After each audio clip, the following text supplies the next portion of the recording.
सर्वविस्वन्यस्तपादपद्मायते वामहस्तालोलवेदशास्त्रायते ज्ञानसूर्यायते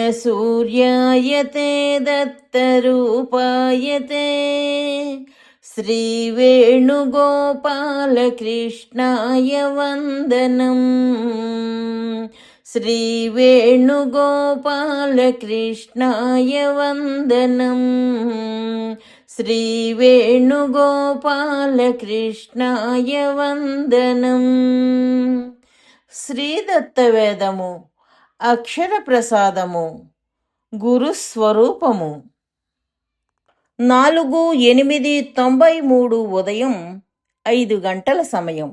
శ్రీ దత్త భగవానులు వచించిన శ్రీ గురుదేవ దివ్యవాణి.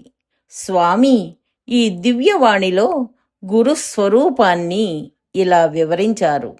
నాయనా విను, జీవునకు కోట్ల జన్మల పాసాలు బంధించి ఉన్నాయి.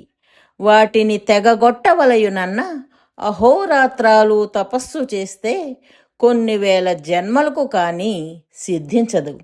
మరి ముక్తి కావలయునన్నా నీవు ప్రస్తుతము చేయు స్వల్ప తపస్సు చేత ఇన్ని జన్మలు కావలయునో ఆలోచించుము. ఈ వాసనాపాశములు ప్రతి క్షణము జీవుడేర్పరుచుకుని ఉన్నాడు, కాన స్వభావమును వీడలేడు. నేను సదా విమర్శించి తిట్టుచుందును. ఏలననగా నీవు ఎక్కిన మెట్లు నేను చూచి ప్రశంసింపను. ఎక్కవలసిన మెట్లు చూచి నీవు ఎక్కునట్లు ప్రేరేపించుటకు విమర్శతో నిన్ను ప్రోత్సహింతును. ఇదే గురుస్వరూపము.